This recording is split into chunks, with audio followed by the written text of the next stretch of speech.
Welcome everyone back to the Sanderlanche. This week we are finishing off White Sand, the Omnibus Edition, chapters 16 to 18, plus the tiny little epilogue that was tacked on the end. In these chapters, they get raided by pirates. Arik saves them all by becoming a warrior. They find the Lord General, who has been brutally killed, and so Arik takes on his mantle, begrudgingly. Everything builds up to Kenton's duel with Dryle. Kenton eventually wins, having gained 5 ribbons, and then they go to the vote, and the vote is made to keep the DM. They catch Sharazan, who was actually the 2IC for Ace, and then it winds up with Chris going back to Darkside with some Sandmasters in tow. Everything looks, if not perfect, then at least okay for everyone, except possibly Arik. I'm Dak, and with me this week is Jamie, Data, and Joe. So hang on to something, everyone. The Sanderlanche is about to begin. Rusted right up on the golden shine, visions of the ancient divine, far beyond the brittle bounds of time and dream. Power in the voice of family, trials of competence and agony, paths ahead already laid for me unseen. So yeah, final 3 chapters, end of this book, and we start out, as mentioned at the end of the last episode, with yet another assassin attack. Though, is this the last assassin attack of the book? I don't recall. What do you guys think of these 3 final chapters? Yeah, these were all right. These were probably the most satisfying ending we could have gotten to this book. I do think now that we've finished it, I think it's like, I don't know if it's a case of whether, like, because you said this was originally written and Brandon said, oh, the story didn't work, and he put it to the side, and then he offered it to the people who said, hey, we want to make a comic out of something you've written. So it wasn't designed with a comic in mind, and now I'm just like, okay, I think I can sort of see, I don't know, the pacing of this one, the way some of the chapters end or start, just hasn't really gelled, and I think that's sort of come off in the end. This has been a fine story, but I think I don't know if it was as suited to the medium as it ended up coming off, but whether that was because of how Brandon wrote it or how it was translated to comics by other people. But yeah, the ending was fine for what it was. There was quite a bit I actually wound up calling, which I'm happy with, especially the Arik story, even though I still don't quite get Arik's whole thing. I still don't get that whole bit earlier where he was talking in the mirror and how that fits into where this ends up here. The end of the Sharazan story, I thought, oh, okay, it's that guy. Sure. Yeah, we met him one time, sure. Yeah, the duel with Dryle was really good. I liked how that one all ended up, and I was very happy with the end of that one, and with the end of the Trader and the DM story. Should have seen that one coming. You did actually. Yeah, you called that out as a possibility. I did. Yeah, the moment Elloren, I totally did. When Elloren came back into the story, you're like, here's another named character that it could be, and it might actually be, some evidence pointing to him. Yeah. No, it all worked out at the end. I just think that it wasn't quite the most powerful ending, but also it wasn't really the most powerful story, I guess. I'm not saying I disliked it, but I think in terms of what else we read, this is probably on the lower end, I think, for me. Sure.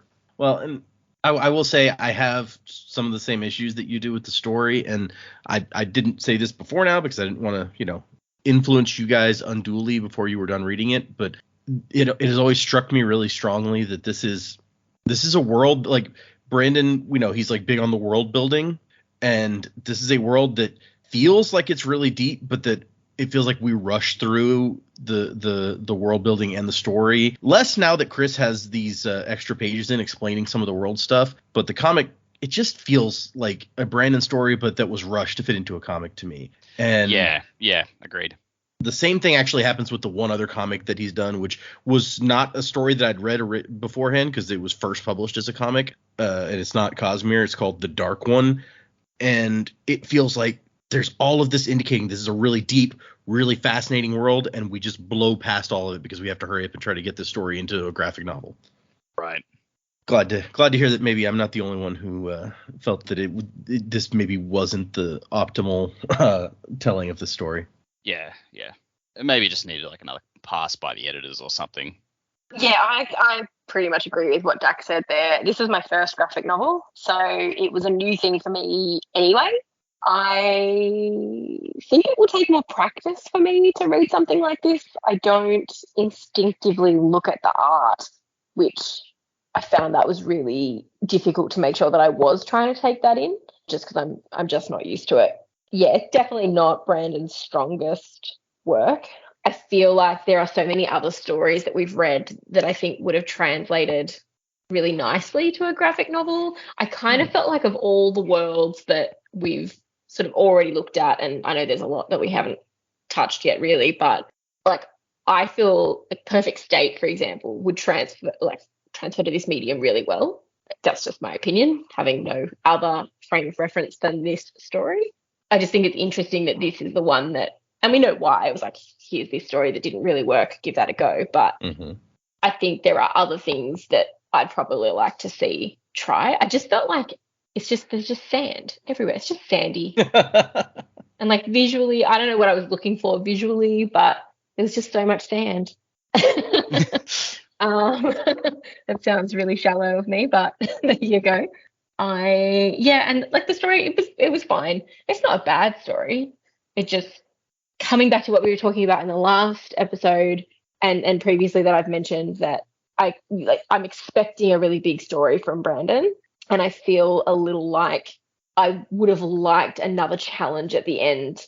And I think that the high judge and then transferring her vote to Ace because she was biased, I actually liked how that happened, but I almost feel like there wasn't quite enough of a challenge at the end, even though it feels like he did work really hard to get everyone's opinions changed and then to get the unanimous vote. And that's awesome. That's what he was working towards. It would have felt a bit flat if he didn't get the vote. And then you'd have so many questions about what was happening next. Like, I think I liked that he got the vote. I liked that how Ace's interaction came into it.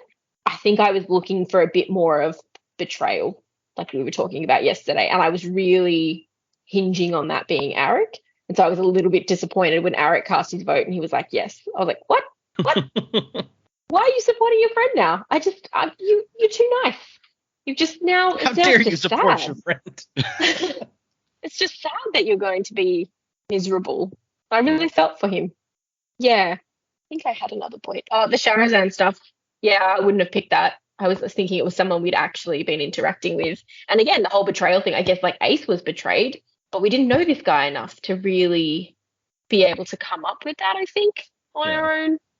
And I like the fight with Dryle. I think, Dak called it with they're gonna do this together, and I like that he's sort of the opinion that I don't want it this way, but I can see how you're here, and I guess I'll go with it. Like, we'll make this work together. So, Dryle, that is. And secret bad guy. Yeah, Dak called it. I forgot about him. I don't feel dissatisfied with the ending. I don't know what I was looking for out of it. Yeah, we especially given some of the cool theories that we came up with just in the last episode, I can see how it would be kind of a letdown that those didn't come true. Even Dak's continuing theory that Diren was going to secretly be a bad guy didn't pan out, and I was like, oh, he'll be disappointed. Yeah, it happens though. Like, It does. I think I said this during Lost Metal. It's like it's hard dealing with the disappointment when you have a theory and it just doesn't pan out, because it's like, oh, well, that's an expectation I built up myself. Like, that's not the fault of Brandon or the story. True. That's just that's my own head doing that. True. Yeah, I think I agree with pretty much what Dak and Jamie have both said. I did find the ending satisfying, and I think just by virtue of the fact that I've read a good amount of graphic novels and comics, especially more modern ones where the stories don't actually like completely make sense or line up exactly.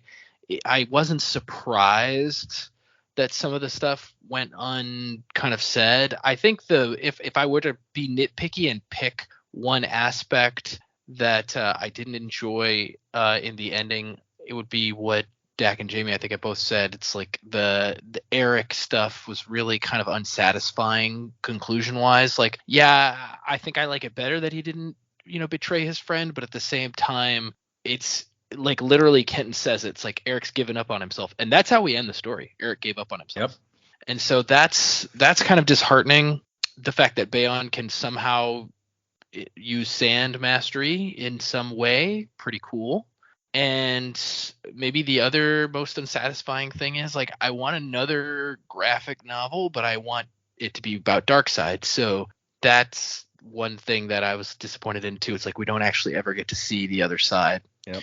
Which I know that's like, it's a fish out of water story with Chris. Like, you're supposed to kind of be experiencing this side with her. So to go back to somewhere where she's very comfortable would be, wouldn't fit with this story very well. You would have to do a different story for that to work, I think. But still, it would be cool to see. But yeah, I mean, I didn't dislike this book. I certainly think that there are other Brandon stories that we've read that I have enjoyed more, for sure.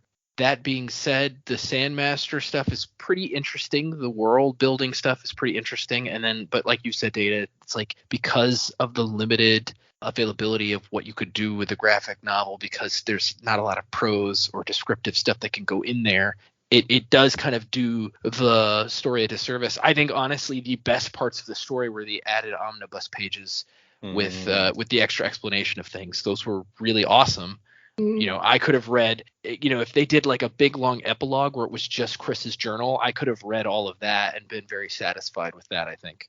But no, I mean, overall, I think I enjoyed what we read, for sure. And I will say that Brandon has mentioned a couple times that he's looking at potentially doing a sequel graphic novel that would take place on Darkseid. So. Oh, good. Okay. Although you just reminded me, I forgot when Jamie was talking that Jamie, you were like, there's other stories that would have, I think, made a better graphic novel. And before you even said it, my first thought was probably Perfect State, right? Like, doesn't that feel like a graphic novel? Mm-hmm. Yeah. I feel like it would be really pretty. Yeah. Yeah.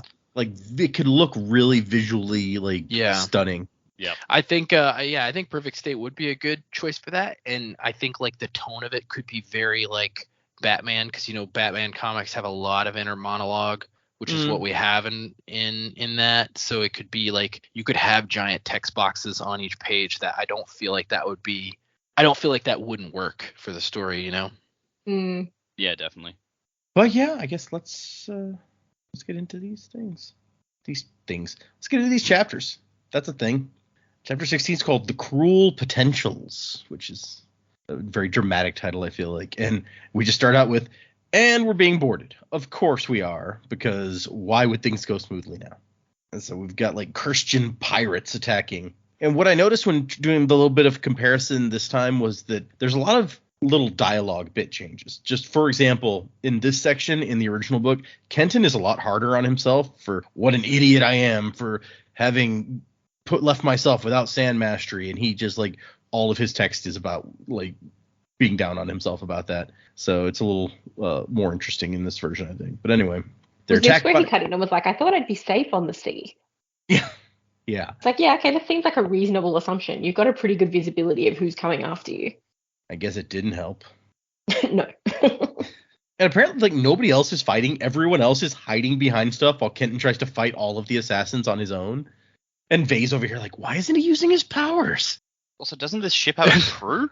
They're getting slaughtered. Yeah. Like, there's a bunch of them dying around. In like the very second panel of the chapter, like you just see one of them getting hit with an arrow, or not even arrows, like a harpoon. There's a rope attached to it, and then a bunch of other ones like on the ground with arrows in them. Well, yeah, but if Master and Commander taught me anything, is that ships have a decent sized crew. I didn't see that. So really, oh man, excellent. It's quite a film. And so he's like, Ken's like, okay, I'm gonna die out here, I guess. And this is when Eric is like, badass warrior guy, and comes out and is just like slaughtering all of them. One of these assassins is like Wolverine claws, and Ken comes up and slices them with his sword. He just starts taking them all out. It's great. And Kenton's like, this is Eric, the tower trained warrior. Although this is another small change from the original. The original, when I looked at it, it's like, this is Eric, the predator. He just pulls out like the 3-dotted laser pointer and the cannon. Hey, I'd read it. Yeah, Arnold Schwarzenegger shows up. And then, so they take them all out. They free Bayon and Ace, who were trapped below decks, that was some luck that the two warriors were not up here with Kenton at the time. And there's a brief argument between Delius and Ace, because if you recall, the religion, the Korean religion, says that they need to be buried in deep sand or their souls will wander or something like that. And he's like, no, they're assassins. Let's dump them overboard and keep going.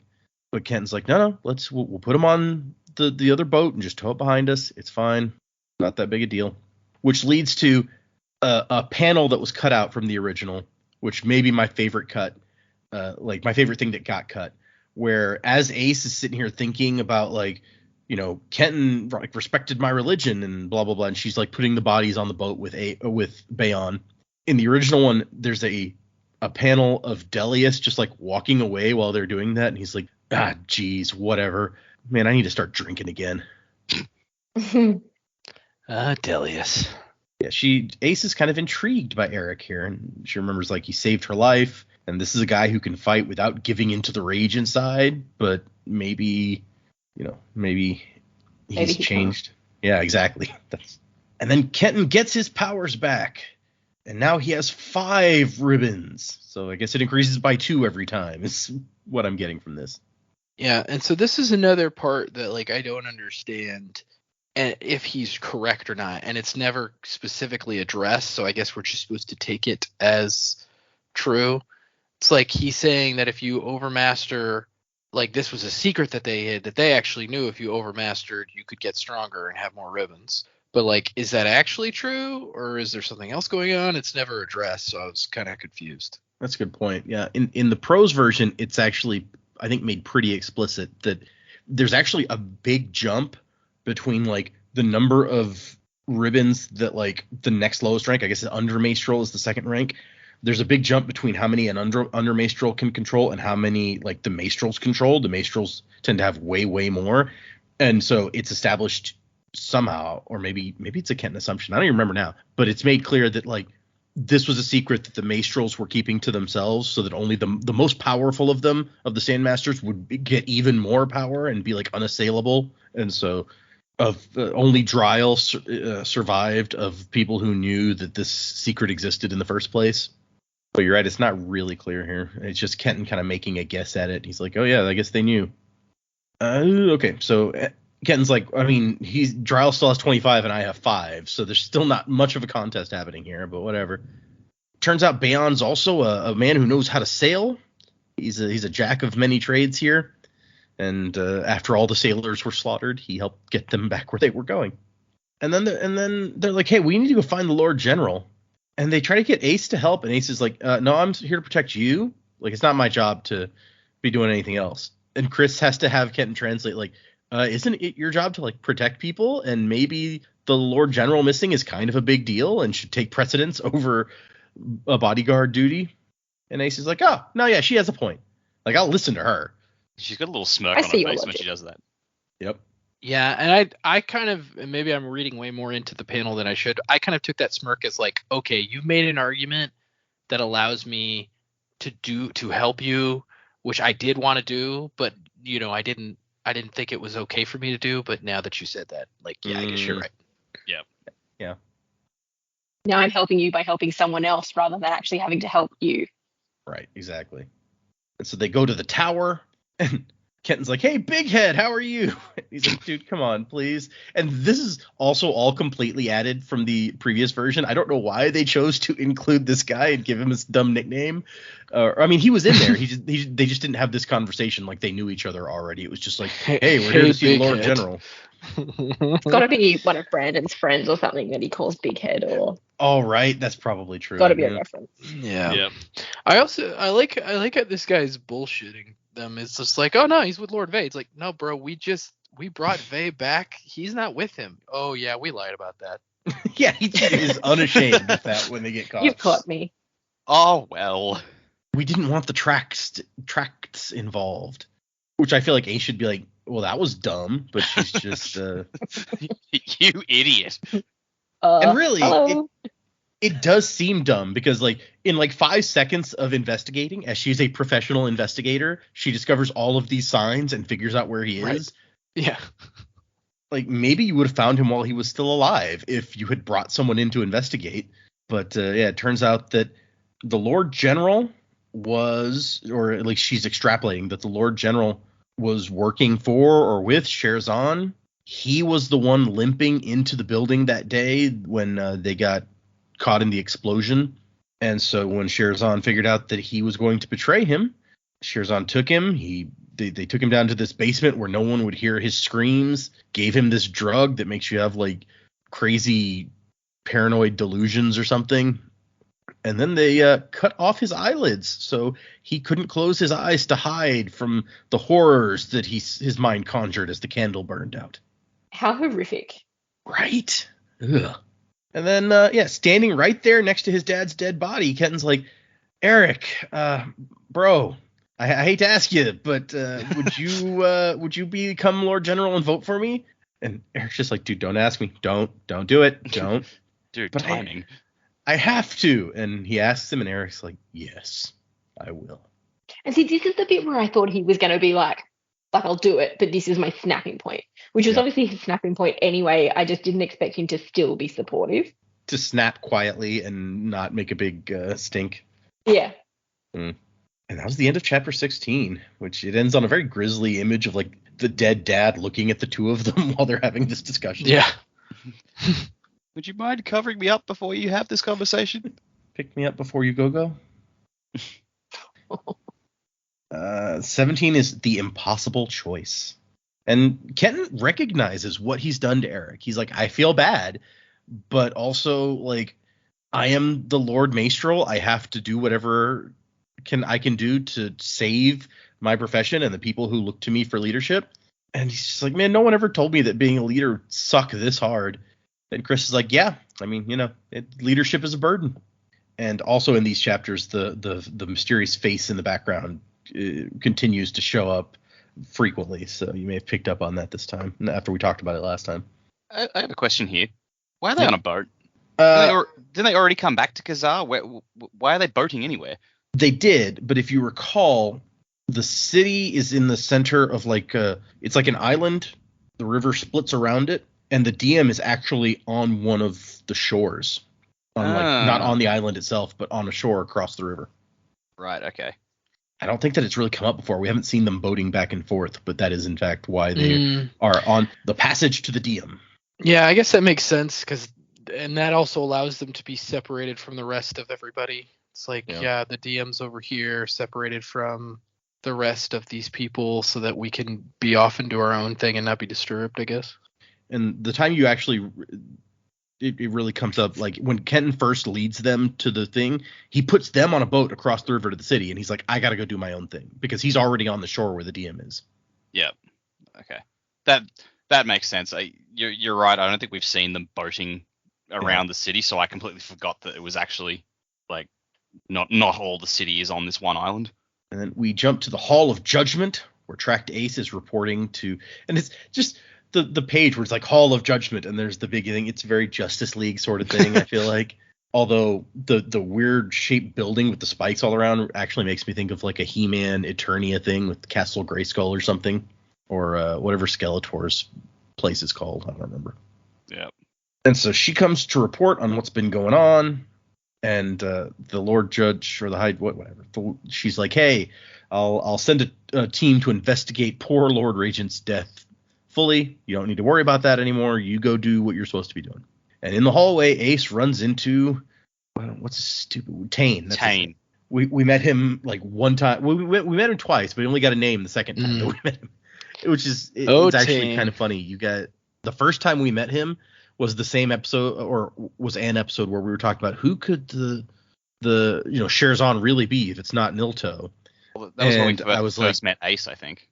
Well, no, we definitely did talk about it then, but I was going to say, because Tane shows up but is not named, and in that same episode, as we were having that discussion, I was like, well, yeah, and if he's somebody that it would have to be a named character, right? It's somebody whose name that we know.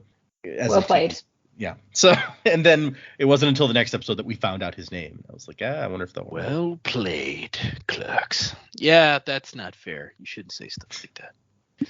But so he meets her in the hall. He's like, hey, we found Sherzan. We're gonna go get him right now. And like, we're in instant red flag. We're in such a hurry that I loaded your Zinkel dart gun thing for you. Here you go. Yeah, when he said that, I was like, no. Why wasn't she already just wearing one anyway? Yeah, it's like he's like, oh yeah, we found the bad guy. I've loaded your weapon. I'm just like, okay, didn't think he was going to be Shahrazad, but I was like, instantly, I was like, well, you're in league with him. But I was like, Yeah. I did not expect him to actually be Shahrazad, because I was like, who the fuck are you? Yeah, I wonder if maybe she's not allowed to take like weapons into the high judge's chambers or something. Oh, maybe. Yeah. That's a fair point. So he takes her to this place, and it's like just the two of them too. You would have more guys if you were going. I'm just, he says he organized the raid himself, and so I guess they're supposed to be meeting more guys from her perspective, but they just stroll into this warehouse on their own, and it's a raid. Let's walk in the front door casually. Yep. And she sees a guy, and she's like, Tane, we've been betrayed. And he's like, yes, you have. As he points his weapon at the back of her head. And she's like, you sold yourself to them? And he's like, no, actually. He doesn't expound on that. She's like, no. And she's like, then, but you're Sherazan. Yep. What better cover for a criminal than as a tract? Well, I guess as the high judge would have been a better cover, but that wasn't available to him. So not yet. And so, yeah, he's like, yep, I just kept feeding you fake evidence to make you think that Nilto was behind it, and eventually I was going to let him take the fall. But you just moved too fast. You have slowly chipped away at my empire, and now I barely have anything left. And then she's like, and now it's nothing at all. Fire. Oh. It's like, yeah, did you really think I was going to give you a loaded weapon? Pay attention, dude. I like the onomatopoeia there, too. It's like, poof. Yeah, it's great. And then, for some reason, instead of killing her, he's like, I'm going to give you a moral dilemma that you have to face. That'll be way better than killing you. Very Joker. Yeah, I was going to say, it's a real Joker move in like a not Joker situation. It so is. He's like, so I've put a bomb in an orphanage, the one that you were raised in fact. Orphans make such heart-wrenching victims, so innocent, yet no one to mourn them. Ugh. This guy's a real dick. That's messed up. It's like, but at the same time as that, someone's going to be going to murder your family. So who are you going to save? Duty or family? Ghostbusters? Like I have this one scene to be as evil as possible, and by God, I'll make it count. Yeah, he really does. And so, yeah, they send her out. They apparently don't anticipate the thing that she would clearly do, which is find the first other cop that she could find and be like, okay, you go to one of the places, you go save the orphanage, I'm going to go save my family.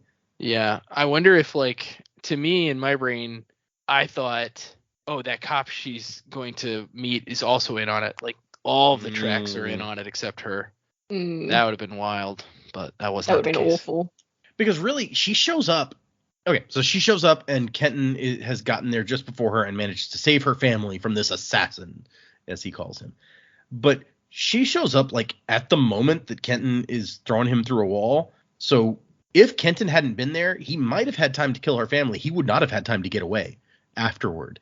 So he didn't make the best plan, is what I'm saying. But yeah, Kenton, and I kind of skipped over it, but Bayon or somebody made a good point that it's like, if someone's trying to stop the DM from winning, then and killing you is not being successful, maybe they'll try to kill the people supporting you. So maybe you should. So as a result of that discussion, Kenton came to Ace's house to make sure that she was okay. And he shows up just in time to stop this guy from killing her family. And she's like, oh yeah, that's Sherazan. He's like, what, that crime boss you told me about? Sweet, I'll snap his neck. And she goes, no.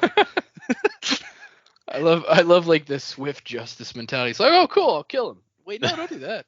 Also, I mean, if there's one way to ingratiate yourself to somebody who doesn't like you, saving their family is probably pretty high on the list. I think Joe may have called that initially. Somebody did, when she was like, you might even save my life, but it's not going to be enough to make me like you. And somebody was like, yeah, but maybe he'll save your family or something. That was even before we met her family, I think. So another good prediction that someone made. Woo! And so, she goes and finds her family, and she's like, it's okay, mommy's here now. And her husband's like, oh man, Sandlord be thanked, your friend arrived in time. And she's like, my friend? How could my husband misunderstand me that much? Or maybe he understands better than I do. I just like the whole, like, he's asking, oh, are you all right? And it's like, we're fine, we're just a bit bruised. I'm like, dude had a sword. How did he fuck up that bad? Well, they seem the room got a bit beat up, and maybe it was even Kenton's like exploding a guy through the wall, so that knocked them over or something. I don't know. Yeah, I guess. Yeah, or maybe when he showed up, he like kicked the door in and like they fell over or something. Yeah, okay. Or maybe he's just sadistic and he wanted to kick him around a little bit before he killed him. Sure. Well, I feel like that's kind of a dumb move when he's just like, you have to pick one. She could rock up at any minute, which she in fact did. Yeah, no, good call. Really, you should have just planted a bomb here also. There's no reason you needed to show up. Yeah, this guy's a real short-sighted fucker. He could have escaped easily. Yeah. I mean, he did say his empire is destroyed. That's true. So he's going to have to rebuild. So maybe it was more of like a personal thing. Like, oh, no, I'm going to do this personally. This time it's personal. See, I have used up my stock of bombs. I have exactly one bomb left. Orphans or family? Orphans or family? Well, it'll probably take me a while to kill a bunch of orphans with my bare hands.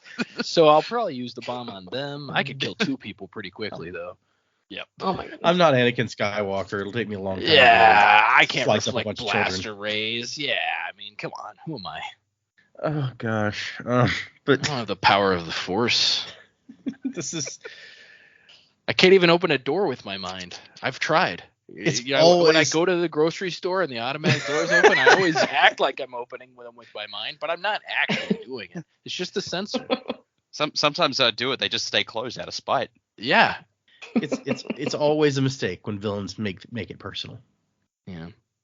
It's You true. gotta be smart and detached. Yeah, like Moriarty. Yeah. Moriarty died when he made things personal, so it didn't go well for him either. But That's true. You don't make it personal. yeah. Anyways, we cut to the next day, Hall of Judgment, where there's a carriage waiting for the High Judge, and Ace shows up, and she's like, "Hey, I'm gonna have to resign," and the judge is like, "Oh, that's disappointing, but whatever." She says, and this is actually new too, where she's like, "You'll have to face your problems someday," and Ace is like, "Well, I'll face them, but not here."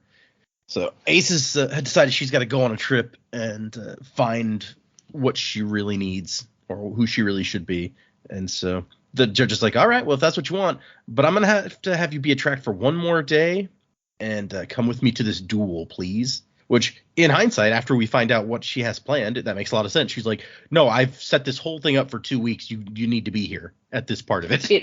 Bit awkward if that didn't go off as planned. Right? No, She's like, fuck you, oh, lady, I I'm can't out. stay in. Yeah, it's like I can't stay impartial anymore. Oh boy. And we cut to the dueling pit, and the audience is rather large. And Chris is like, "Wow, this is the largest crowd I've seen on Dayside." And he's like, "Yeah, people, Sandmasters haven't fought one another for centuries, so this is a sight to see."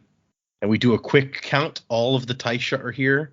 The new Lord Admiral's here. The new Lord General's here.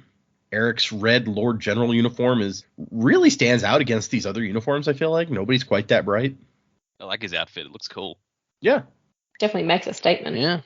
Sure, he's the Lord General. If he bleeds, you're not going to be able to see it. He's wearing red. It's true. Wore his brown pants. Yep. And then it's time for the fight. And just like before, when they had the promotion ceremony, they have their ceremonial drinking of the water, and the water is served out by Ellerin once again. Convenient. Yep. If you look back at the first chapter or the first book or whatever, it is Ellerin serving out the water to everybody. So. And then it's time for the fight. And Kenton really tries with his 5 ribbons, but it's no match for Dryl's 25 ribbons. And Dryl's kind of just messing with him. Like, he's knocking him around, messing with him, but he's not going for the kill. He wants to draw it out a bit.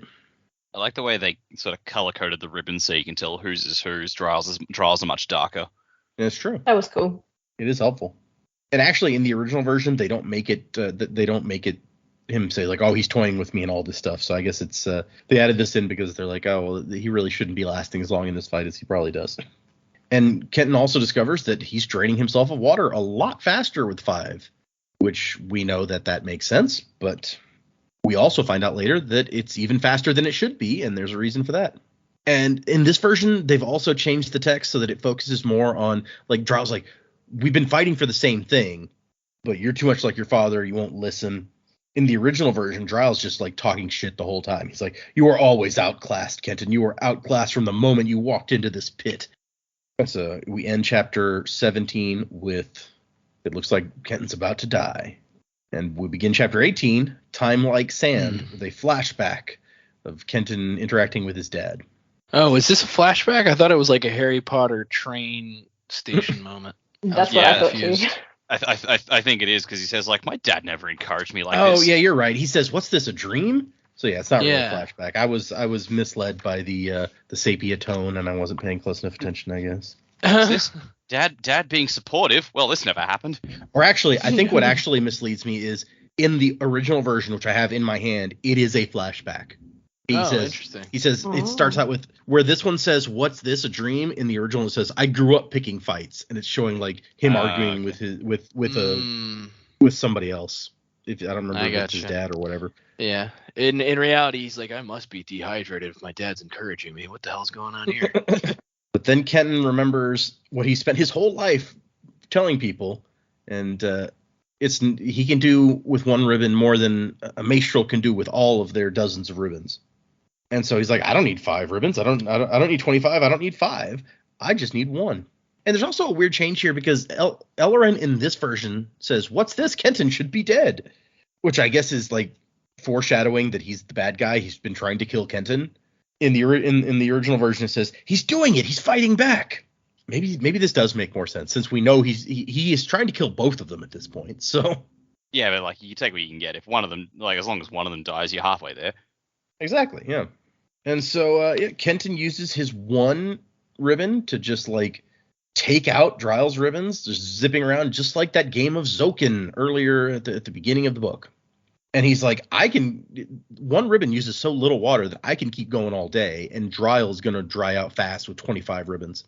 And then Dryle goes for overburning like Kenton's dad did at the beginning of the book. And in the original version, they don't actually have a name for this. It's like, oh, this is that thing that my dad did that one time. But Kenton goes in, and he stops him by giving him a hug. Hugs solve all problems, is what we're learning. Although, now that I look at it, in the original version, this is also different. Like, in this one, Kenton goes in and grabs him. In the original one, he just falls down. That whatever Ellerin did meant he couldn't No, that's not right, because Praxton still did it without a problem. Yeah, I don't... Yeah, that's confusing. This is very different, actually. Like, so the panel where he falls over, Kenton is grabbing him in this one. Kenton's not in it in the original. And then the next panel after that is, in the new version, is Kenton, like, kneeling next to him, like, hey, let's get you some water.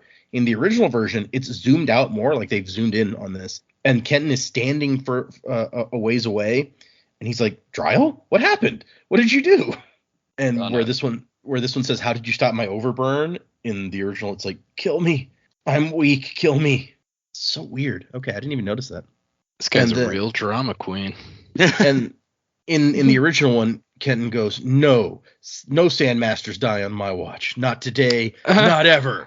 Wow. Oh my god. That's I thought what very Dryle said was dramatic. dramatic. Yeah. Yeah. We're a band of brothers. You don't understand. In this, How dare you try to over drama me? Yeah. I'm This the one- biggest drama queen of them all. the new one is definitely more thematically appropriate, where he's like, hey, like you said, we've been trying to work for the same thing. Let's do this together. Yeah. More cohesive. You got the face in the back also. The face at the back looks very unimpressed. It's like, It does, doesn't it? Like, It's like, I thought one of them was going to die. I mean, We paid for blood. maybe that is the Sandlord, because we know that Ellerin's whole thing began when he says the Sandlord appeared to him. So maybe the Sandlord's trying to get rid of Sandmastery. I can propose this theory because you guys have read as much of this as I have now, so who freaking knows? Yeah, I mean, if the Sandlord is autonomy, I mean, she could just be trying to stir things up, but I don't know. And so Kenton comes out and he's like, okay, can we just have that vote now? I've met your requirements. And like the judge is like, I mean, it wouldn't really be proper. Somebody might decide to quibble over technicalities. Cough, cough. And he's like, no, I promise. I won't argue. Whatever you decide, I'll accept it. And the Lord General votes in favor of the DM. The Lord Merchant votes in favor of the DM. The Lord Farmer is like, I guess I vote in favor of the DM, because he just heard Vay vote for the DM. What was he going to do, though, if Vay didn't go before him? Right? That's the question. Yeah, maybe he always waits, because I don't think there's a specific order for them to vote. Mm.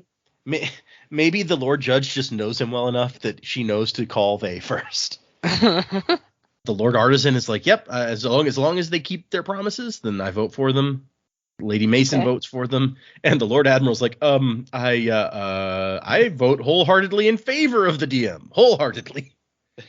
And Ken proves to the Lord Judge with the Lord Merchant corroborating that yes, they've arranged for the DM's debts to be paid. And Kenton's like, I met all of your requirements, Lord Judge, so come on. And the Lord Judge is like, well, you know what? I'm not going to be the one to vote because I can't be impartial here. I am biased in favor of the DM. So I decided to give my vote to someone else. And I wanted it to be the person most opposed to you of anyone that I knew, so that if you could convince them, you would be able to prove to me that you could convince anyone to be on your side. So senior tracked Ace, I give you my vote. And she's like, oh my gosh, this is where I could like serve my god and eliminate sand mastery. But also he saved my family's life. Oh no, what do? I have to remain true to the Sandlord, right? And she repeats what she said. It's like, I told you once that even if you saved my life, it would not blind me to your evil. But you saved something more important than that and did so respecting my terms. It hurts, but I vote in favor of the DM. And then Chris is like, oh my gosh, Natisse told us we did it. Like, she has to get it translated before she knows what's going on. Like, Natisse translated that very quickly.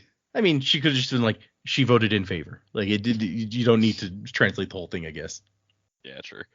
And so everyone's happy, and Kenton gets called in to see Dryle, who's already kind of recovering. And Dryle apologizes somewhat. And they both acknowledge that neither of them was the traitor. They each thought that the other one was the traitor, but neither of them was the traitor. And Dryle's like, and I was dehydrating way too fast in that arena. And Kenton's like, yeah, me too. There was only one guy who served the water in both cases. It was Ellerin. And once again, just like the Bayon scene, Kenton shows up and he's like, hey, Ellerin, so you're the traitor, huh? And he's like, yep, I sure am. You got me. It's like these people can't not tell the truth. It's like, oh yeah, that was me. I did that. Kenton doesn't even start off with that. He's like, so tell me why you survived the attack a few months ago. And he's not even trying to lie. He's like, oh, because the Kirstians didn't want to kill me. And it wasn't the water that I poisoned. It was the bowl. Poisoned with this spice that accelerates dehydration and also makes people more likely to act rashly and do things like overburn. Yeah, poisoned by a bowl. What can you do? That's clever though, because then if you weren't the person to dole out the water next time, suspicion's off you. Yep. And Ellerin is the one who's been directing the assassins all this time, and he, just like Ace and Kenton had discussed earlier, this is a guy who was not raised in this religion, so he must have misread the thing about what days they could attack on. And he's like, why, Ellerin? Why did you do this? And it turns out that Ellerin converted 6 months ago to this religion because the Sandlord appeared to him. And so, yeah, I guess when God appears to you and tells you that you're on the wrong side, then you're like, okay, maybe I'll listen. And so after that, he couldn't bring himself to use his powers because they're so evil. So he pretended that he overmastered and burned himself out. And Kenton's like, he pretended that he overmastered, but then because most of the Maestrals were gone, they wouldn't pick up his lie. I don't know that anyone would know that he. Oh yeah, you're right. Because if the Maestrals all knew that overmastering, I think maybe if you overmaster to one level, you get stronger. But maybe if you push it too far, you really do burn out. Or maybe the burnout is just really bullshit. I don't know. That's a good point. But yeah, he's like, Ellerin, you've made things difficult. And Elrin's like, well, I'll make them easier for you. A day has passed. I'm allowed to try again. And so he shoots at Kenton. Kenton sand ribbons him and kills him. Now he understands how it works. Yeah. Finally, geez. Been reading since then, I guess. And Ace heard the end of the discussion outside. She comes in and she's like, no, I heard what happened. You were defending yourself. I'm not going to arrest you. And he's like, okay, well, I know where to find a good bodyguard next time I need one. And she's like, no, I have other things that I need to do. And he's like, I think I understand. Good luck. May the Sandlord's peace go with you. And then we get a Chris entry about Zokin, that game that they play, although it's not really about that. That's just the title of it. But she's discussing, like, you can have all of these ribbons, but really what you need in Sand Mastery is precision, especially because one ribbon or fewer ribbons uses so much less water than lots of ribbons. There's a time for brute force and a time for finesse. The trick is knowing when to use each. 2 weeks later, there's a boat. Chris and Bayon and The remaining professor are on their way back to Darkside, along with some barrels of white sand. And Hoyd is getting on the ship. We got brown hooded guitar guy going up the ramp. He's gonna play them some merry tunes. Yep. So it sounds like he's decided he's gonna head to Darkside. I wonder why. What's he gonna get up to there? What was he up to on the Dayside, for that matter? This guy. And so Kenton is sending some sandmasters and these barrels of sand along with her to Darkside to see if they can help in some way, or if they can figure out if their powers can even work on Darkside. And Kenton's like, remember, they're only on loan. Maybe I'll visit in person to bring them back. And we find out that Kenton has chosen Dryle as his second in command. And Dryle's still not the biggest fan of Kenton, but he's like, it's hard for me to admit, but we need you here. And we cut to Ace, whose husband insists that they are going with Ace on wherever her pilgrimage leads her. We're back to the DM where they've allowed families in. There's the sound of children playing. And Dryle's like, man, the old Maestrels would hardly recognize this place. And Kenton's like, yeah, well, it's not their DM anymore. At the Hall of Judgment, we get a resolution of some kind about the election that's happening over in the other country, and the Akar, who was looking like they were going to get elected, but apparently since the DM was saved, the Akar is losing his credibility, and so maybe the head merchant or whatever will win after all.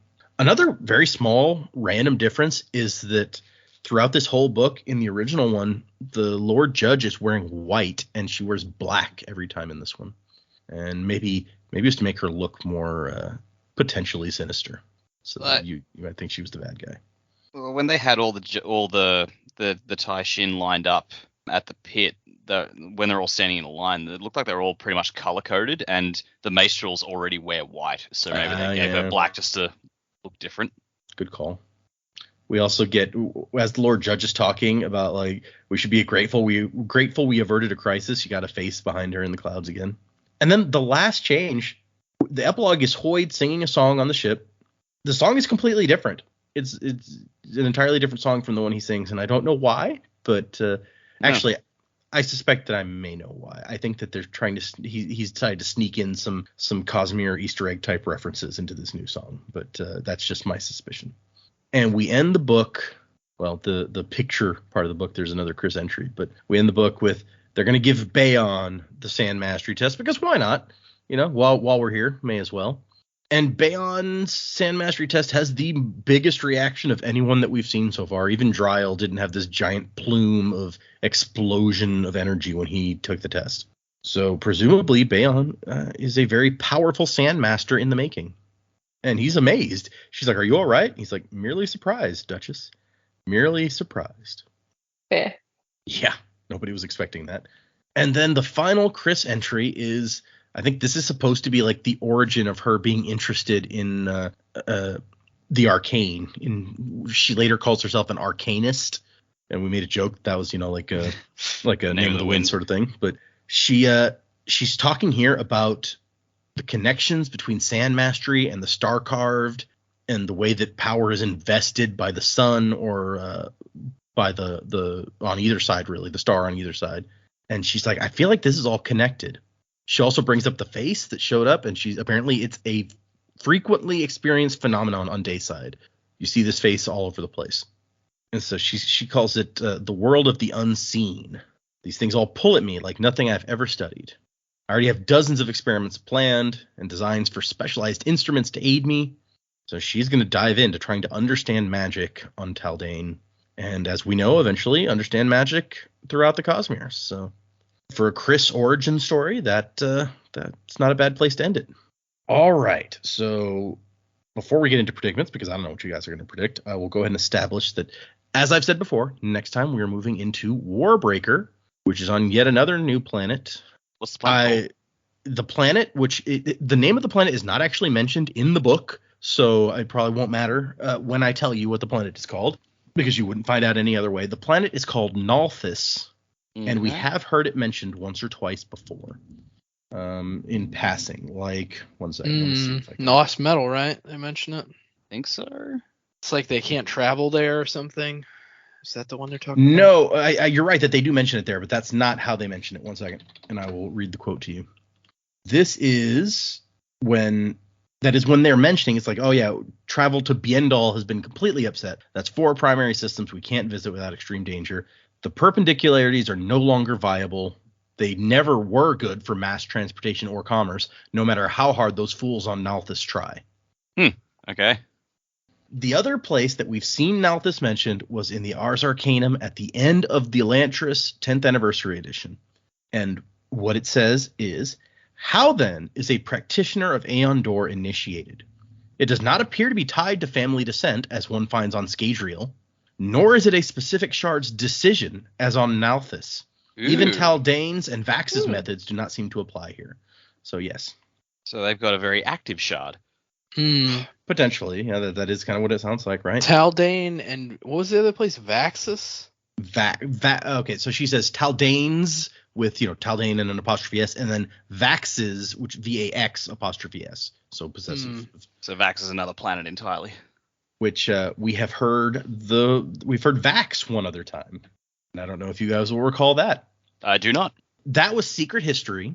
And when we hear that is just as Vin holding preservation's power annihilates Ruin's power, all of a sudden a redheaded guy shows up who Addy, the person who was holding Ruin's power, he runs his hand through his red hair, looks around, and then goes, Vax?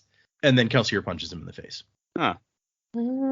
So at the time, we weren't sure if he was talking about a person or a place or what he was talking about, but it appears that is another planet. And he thought that wherever he ended up in the cognitive realm on Scadrial, it looked kind of like Vax. He got kicked so hard he forgot where he was.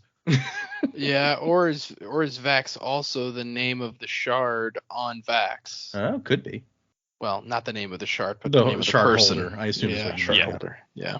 So yes, that is a very those 2 mentions of Nalthis are what we have so far. You get something very small to try to draw large conclusions from, if you like. We're gonna read the prologue and chapters 1, 2, and 3 of Warbreaker. Ooh, Warbreaker. Right, a new book. New book. New theme song. Man.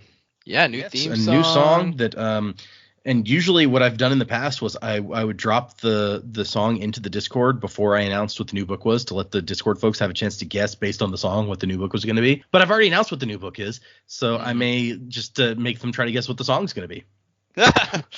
Ooh. So yeah, we've been talking about Warbreaker for a long time, so. Yeah. Yes. So. Richard the Thick Book will be pleased.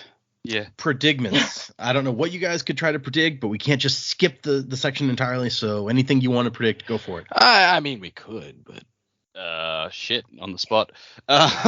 Okay. I don't know if it's gonna happen, but let's say maybe in Chris's travels through the Cosmere, because we have to assume she's gonna show up more. She might bring some of her sand guys with her. Maybe if she she could wind up. In Era 3, Autonomy has had a bit of a presence on Scadrial, so she could wind up there in Mistborn Era 3 with some Sandmasters, and they just start doing their thing there. Why not? I don't know. Because maybe Autonomy's presence could still be lingering presence there that charges the sand. Yeah, that's true. Maybe. I don't know. I mean, and that's assuming she hasn't found some other way in the intervening years to charge it, but yeah. True.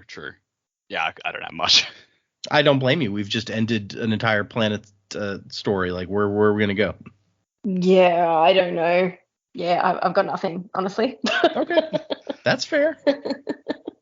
I think it would make more sense if Baon's now discovered that he has this power for him to go back to Dayside and maybe not join the DM unless they make him, but explore using it, because I would assume that he would know from living on the side of the world that he lived on that he's not star carved or whatever. So it's not like the powers translate over. If you're star carved, you could also be a Sandmaster. I wouldn't think that's how that works. And so maybe he'll go back to Dayside, or maybe not. Baon's an interesting dude. We're not always sure of his motivations besides duty, So that's kind of what I feel with on that. Kenton and the DM, I mean, sounds like things are going to work out. Again, a little disappointed with Eric's ending. Don't really know where like that could go for him. It sounds like he's just going to be miserable the rest of his life. Either that or he'll have a completely different personality. But maybe not. Maybe he'll be he'll figure out a way to make himself happy doing what he's doing. And other than that, I mean, we know Chris leaves for planets, so I guess she'll figure out a way to do that. Maybe she'll stumble into the cognitive realm, and that's how she kind of figures out about perpendicularities and stuff. But yeah, that's all I got. I like the idea of Bayon as now we know like the potential to be a super powerful Sandmaster. He's gonna come back to Dayside and he's like, I want to be the Lord Maester. I'm gonna challenge for leadership. Well, I didn't say that. I mean, he doesn't. No, I know that was just my thought because he doesn't have the mustache of leadership or anything, you know. Well, Ken doesn't have a mustache. Yeah, I know, but he should. Okay, maybe he'll grow one by the time Bayon shows up. Where do we put Acheron's body? We need to pull the mustache off. That guy did have a sweet stash. Yeah. Okay. Well, this is going to be a pretty short episode because we just recorded this one the day after we recorded the last one, which means that we've got no new emails, no new patrons or reviews or anything like that to go over. So, yeah, we're wrapping up Taldane. We gave our thoughts, our overall thoughts pretty well on how we felt about the comics, so we don't need to dwell on that really. Well, I'll give it a rating because I rate everything. Oh, that's true. Yeah. I'm gonna give this a 6.5 out of 10. That's not too bad. It was good. I liked it, but it struggled certain places. Yeah. And I get you guys be excited. Next time we're going to have a whole new world, a whole new magic system to once again have to start over trying to wrap your brains around how the hell any of this works. So that'll be I look forward to episode 1 once again not knowing how to pronounce anyone's names. That will be super fun. A whole new magic That's system. true. We don't know if these names are straightforward or not. I want to say I think that the names in this one are going to be easier than like a lot of Dave them. And Rick. Not quite that easy, but not super complicated. That's what we need. We need a fantasy story where the main hero's character's name is Dave. Good His old best Dave. friend Larry. Yeah. Or Doug. Yeah, Doug. Get a Doug in there. Another day, another Doug. Another Doug. All hail King Ted. But yeah, I think I'm interested to see how Warbreaker goes, and I will give you there if I'm trying to classify the various books. I've said that like Final Empire is a heist story really, or at least that's the way it starts out. That's kind of the heart of it. And then we had Well of Ascension, which I feel like is kind of a political, maybe political thriller is the right word, maybe not thriller. It's not that thrilling. Yeah, political snoozer. Hero of Ages is definitely like a war book, a war movie. Cataclysmic war movie book. Yeah. It's that kind of thing. In my mind, and I don't know how much anyone else would agree with this, so don't take it as rote. In my mind, Warbreaker is like a fairy tale. Ooh. And so I'm going to throw that out there now, and once we get to the end, you guys can say whether or not you agreed with me. But that's what it is in my brain. The only thing I don't think I've agreed with you is when you were like, this is a standalone story. And like most of the time I'm like, no, it's not. But Warbreaker is the only book in the series, so I guess it has to stand alone. Yep. I mean, there's talk about at some point doing a sequel to Warbreaker, but it's... So what's the story of this one? It's available for free on his website, you said. Yep. Why? So, as I recall, the original thing, like, he wrote this book... like publicly, like he would post it on his website or post chapters on his website and get feedback and do edits and stuff like that. So like it was kind of like a publicly written book, if I remember right, although this was before I started reading him, so I might be misremembering that. Okay. But and so let me see if there's information about why Warbreaker is free. And when did he do this? Is this pre-Mistborn? Is this Warbreaker was let me see when Warbreaker came out. Warbreaker first published 2009, which that's after Mistborn. After Mistborn, for sure, yes. And Warbreaker also is going to have annotations, so we're back in annotation land. Oh! Okay, so he's got a thing. How this book came about. Warbreaker is something of an experiment for me. For a long time, I've wanted to release an ebook on my website. My first inclination was to grab one of my old unpublished books and offer it. And yet one of the main reasons for releasing said ebook would be for publicity reasons. I wanted something I could give away for free, which would show what I'm capable of writing and therefore hopefully encourage people to look into my other books. I figure if people give my books a try, they'll be hooked and read some of the other ones. So that made me want to offer something new, something that showed off the very best of my ability. Why offer an inferior product as a free sample? If it wasn't good enough to get published on its own, then wouldn't that lead people to think of my books as inferior? And so he says that leads us to Warbreaker, my newest work and they wrote this as of 2009. It has been purchased by Tor, who gave me permission to try this experiment, and it will be published in hardcover in 2009. So I guess actually before that. I like to have a lot of contact with my fans, and as I contemplated releasing a new book on my website, I had a chance to do something rarely seen. I could release drafts of the book as I wrote them, allowing my readers to catch a glimpse of the writing process. They could see the evolution of the book, maybe even offer feedback on early drafts, allowing them to have a much closer connection to me as a writer and to this book in specific. By doing this, I could make Warbreaker a project which would engage my already existing readers as well as people who've never tried my books before. So that explains why in my brain I was like, oh, he wrote this publicly. So he kind of did. Right. Interesting. That's pretty cool. Yeah. And he goes on to say, here's the worries about this. First off, there's the perennial fear that I think all artists get when they give away art for free. A part of me worries that by giving away the book, it will sell dreadfully when it's released, and poor sales could set a bad tempo for future books. I don't think this is likely. I was about to say, which didn't end up happening to him. I mean, even at the convention, I saw so many people purchasing Warbreaker because they had the nice covers and stuff. And I was like, isn't that the one that's free? And I was like, oh, I guess people just like him enough that they're just going to purchase this book. He makes the point here. Sorry, go ahead. They like him enough to go to his personal convention, I guess. Sure. Yeah. But he makes the point here. It's like you can get books for free at the library anyway. So it's not like buying them has ever been the only route to reading a book.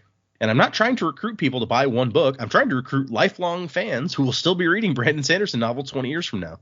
When was his first book published? If this was 2009-ish. Elantris was published in 2005. Yeah, okay. So he's out there already. He's probably still got some people who are interested in his books anyway, but then gets a bunch more people in. Yeah. Let's see. Mistborn. So this would have been right after Hero of Ages. Hero of Ages published October 2008. So this would have been his next book after that. When did he publish?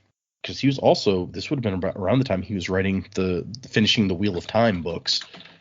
When did the last three of those publish? So 2009, 2010, and 2013 were the last three Wheel of Time books. Yeah, This would have been right around the same time.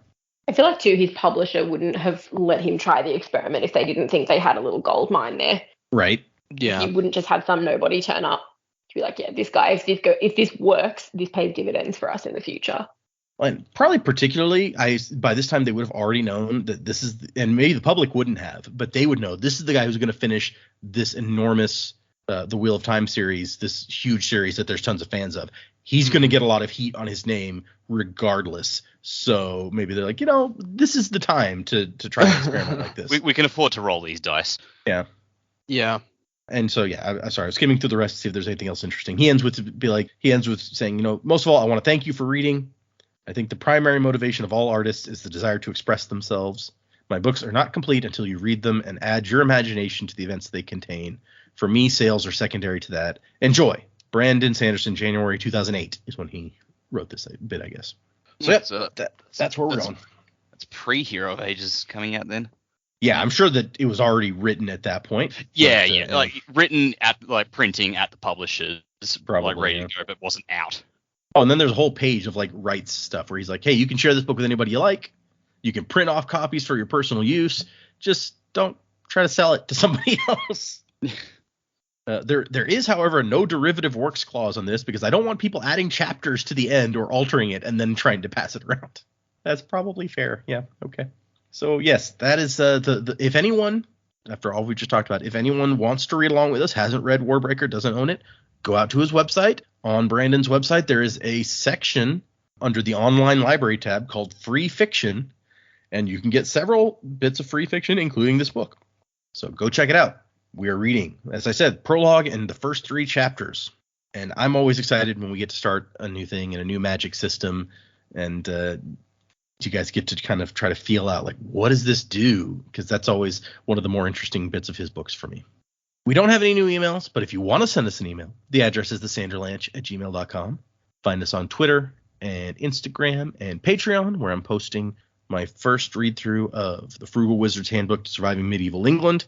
So check that out. if you're interested in hearing me talk to myself for they don't end up being too long, really. I'm doing 3 chapters each one, and they usually end up, after I've trimmed all the empty space out, being like 10 minutes long. I think one of them ended up being 20. I guess I had a lot to say that time. But so they're not a huge commitment either to try to listen to. Music by Miracle of Sound. Thank you, everyone who's listened through White Sand. I hope you guys enjoyed our coverage of this. I know it's been a different experience for all of us, and White Sand is probably, if there's something that a fan hasn't read, White Sand is high on that list of possibilities. So I know that for a lot of you, this was new. Maybe you listened to this without actually having read it and just went by my oh so wonderful descriptions where I'm like, oh man, look at what's happening in this one panel, which I know must have driven especially Jamie crazy because I think Dak is holding the book most of the time and Jamie's in a different room, so she didn't get to hear that or look at the stuff. Yeah, every time. Sorry. The bit where they were talking about when the whole color thing changed, I was like, did it? That whole episode. So yeah, sorry about that to Jamie and anyone else who is in the same boat. To be fair, like the reason I'm normally holding the book is because I will often read like our next set of chapters as soon as we're finished recording, because I'm just like, I can't wait, I'm going now, and then Jamie reads them much later, usually like the day before or the day of recording, so it's fresher in her mind. So I'm just like, well, I'm gonna carry along just in case there's anything I forgot. I have the memory of a goldfish. I want to establish an alternate story here where it's like Dak just doesn't allow Jamie to touch the books very often. He's like, no, you have to check that out and sign a form. Yeah. He's like, these are my own, my precious. So yes, you guys have less reason than ever not to join us for this next book, since you can get it for free. So please come back for next time. Just like throwing down the ultimatum to the fans. It's like, fucking read it with us, damn it.